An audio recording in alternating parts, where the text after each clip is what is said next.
Okay, so because we've just got the single this morning, I thought that we'd start off with some revision that you guys have done so a topic that you guys have done really well with this year. So we're going to look at angles, perimeter, and area. So just a little bit of a reminder, here are some of the different types of angles we can have. So this one here, with that little square in the corner, it's a 90-degree or a right angle. This one here, if we're talking about this angle in this part, in this section here, this is an acute angle because it's less than 90 degrees. This one here, this is an obtuse angle because it's bigger than 90 degrees. And this one, if we're talking about the outside angle here, that's a reflex angle because it is greater than 180 degrees. All right, here are some of the angle and parallel line rules that you have to know. So co-interior angles or supplementary angles, alternate angles and complementary angles. So when we're talking about alternate angles, remember we're looking at the ones that are the same are the ones that are in a Z kind of line with each other. So in this case, if we draw, and you can find the Z really anywhere, it doesn't have to be, this particular one, it could be in the other direction, could be working from another spot.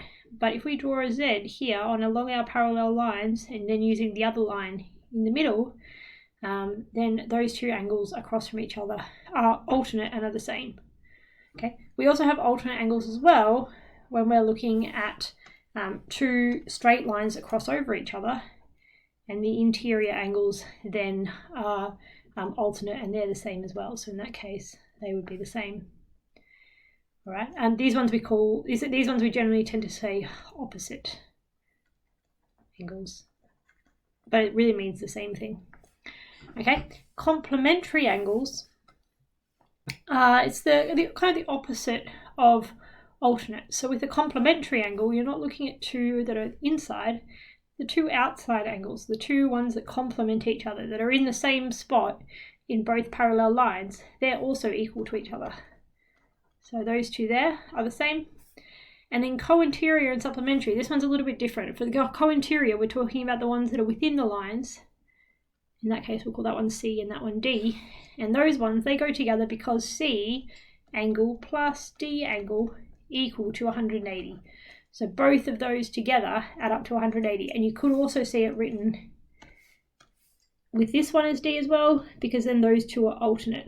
Okay, so they would both be D there. Okay, and that's also angles on a straight line, which we also know equals to 180. A couple of different angle rules with some shapes. So here we have angle ABC, so A plus B plus C. Now they're in a triangle, so together they have to add up to 180.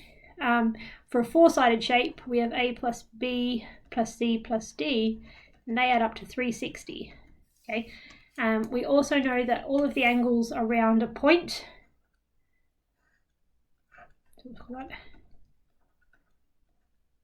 three angles around a point, in this case X plus Y plus Z, they also add up to 360, because you can imagine they make like a full circle.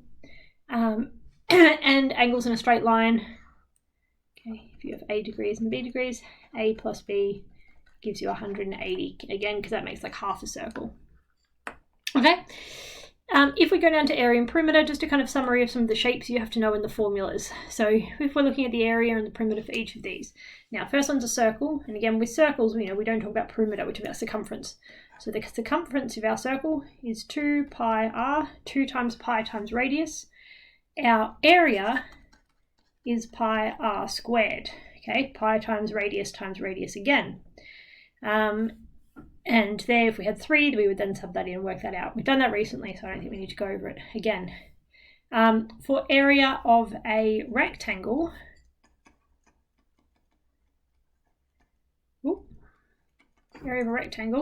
formula is length times width. And our perimeter, we just add together all of the sides. So in that case, we'd have 3 plus 4 plus 3 plus 4. Remembering that you've got 4 sides in total, so you should have 4 numbers that you're adding together. This one here, square, our area, we can use length times width again, but the length and the width are the same. So we could also just call that length squared or width squared, or you can keep it as length times width. Okay, in that case, that's going to be 2 squared. And our perimeter, All of those sides are the same, so 2 plus 2 plus 2 plus 2, remembering that they're all equal. And again, 4 sides, 4 numbers. For the trapezium, for parallelogram down here, sorry, I'm feeling a bit brain dead this afternoon. Parallelogram down here, our area, this is where it starts getting a little bit tricky. Now, for area, what you need to remember is that you never use diagonal sides for area. We always use straight up and down sides. So our area is the base times by the height. Okay, so in this case, that would be 8. Now the height is the vertical one, so that's 3. Okay, the perimeter, now when we go to perimeter, we are using the diagonal sides. So we're going to have 8 plus 4 plus 8 plus 4. Again, 4 sides, 4 numbers.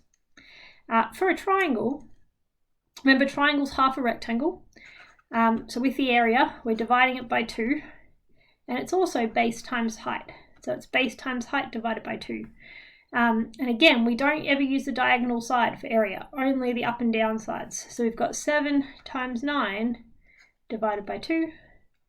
And that would give us, I think it's half of 63, isn't it? Yep. So that would give us 31.5 as our area. Now the perimeter for this one, we've only got 3 sides. And now we do use the diagonal. So we've got 7 plus 10 on that side, plus another 10, and that would give us 27, okay? Last thing is just be careful about your units for area and perimeter. So with your units for perimeter, we should have centimeters or millimeters or meters, anything like that, whatever units you're given. For area, your units are centimeters squared, meters squared, millimeters squared, so don't forget that. You shouldn't have to do any unit conversions for your exams, so that should be fine. And then the very, very last thing I was going to talk to you about very quickly, I'll just draw it in the middle here because I'm running out of room, was just when you're asked to do, say, a sector of a circle.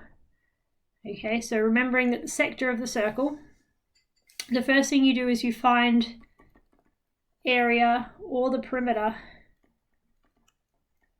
of full circle. Okay, then the second thing is you multiply by fraction, whatever fraction of the circle you have. In this case, this would be 3/4 because we've got 1, 2, 3 quarters of the circle. And then the third step, okay, if you're doing area, you leave it there. You don't need to do anything else. If you're doing perimeter, you add on 2 times the radius, okay, or the 2 straight sides that you're given, okay? So it depends how you want to do it. I know, like Henry, I think you like adding 2 times the radius on. So I think, let's pretend the radius is 4, okay, you'd add on 1 lot of 4, and then another lot of 4, or you could add on 8, you know, it's up to you. Excellent, all right, that's the whole summary for area and perimeter. Get on and do some questions, and then we're going to do our algebra revision on Thursday. Alrighty, see you guys later, bye.